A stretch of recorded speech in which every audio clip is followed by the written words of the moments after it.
Una notizia esplosiva ha appena scosso Napoli questa sera.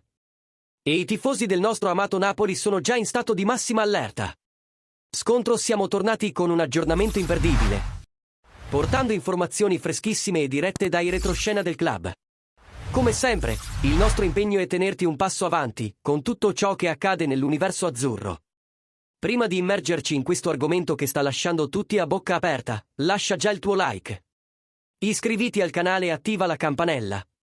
Perché ciò che sta per arrivare promette di scuotere il futuro del Napoli.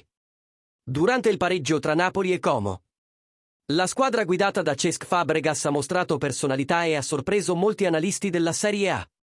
Allo stadio Diego Armando Maradona, gli ospiti sono riusciti a strappare un punto prezioso e hanno avuto persino la chance di vincere.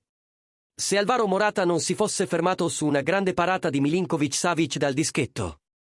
La prestazione solida del Como ha attirato l'attenzione e ha riacceso una domanda curiosa tra i tifosi napoletani: potrebbe Fabregas un giorno guidare il Napoli?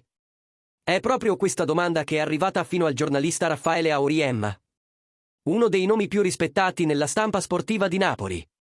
Durante la sua partecipazione a un programma sportivo, un tifoso ha chiesto direttamente: assumeresti Cesc Fabregas per sostituire Antonio Conte al Napoli? La risposta di Auriemma è stata ponderata, ma ha chiarito che l'idea, seppur intrigante, sarebbe comunque un grande rischio. Il Como ha molti giovani giocatori e Fabregas ama lavorare in ambienti senza troppa pressione. È possibile questo a Napoli? Non lo so. Mi piace Fabregas, ma va valutato qui, nella capitale della Campania. Non ha ancora molta esperienza come allenatore, anche se come giocatore è abituato a grandi club, ha detto il commentatore. E Auriemma ha ragione. Fabregas, ex centrocampista di Barcellona, Chelsea e Arsenal, è sempre stato riconosciuto per la sua intelligenza tattica e visione di gioco in campo. Ora, da tecnico, tenta di applicare quel medesimo ragionamento alla linea laterale. E il Como è il suo primo grande laboratorio.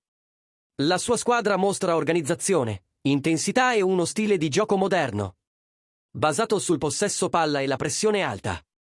Tuttavia, il salto per guidare un gigante come il Napoli richiederebbe più del talento. Sarebbe necessario gestire la passione intensa, la costante pressione e il peso emotivo di una città che vive e respira calcio. Nonostante ciò, il nome di Fabregas emerge in un momento di speculazioni sul futuro. Antonio Conte ha ancora il pieno sostegno della dirigenza, ma l'ambiente napoletano è noto per essere imprevedibile. Un periodo di risultati altalenanti apre sempre spazio ai dibattiti. E la figura carismatica e innovativa di Fabregas inevitabilmente suscita curiosità. Molti tifosi lo vedono come una promessa per il futuro. Qualcuno che un giorno potrebbe rappresentare una nuova filosofia in panchina agli azzurri. Per ora è tutto solo supposizioni, ma la discussione rivela qualcosa di importante. Il Napoli vive una fase di transizione e maturazione. Il club non cerca solo risultati, ma anche stabilità, identità e continuità. 3 parole che definiscono il progetto di Conte e che Fabregas, con la sua mentalità moderna, forse potrebbe comprendere.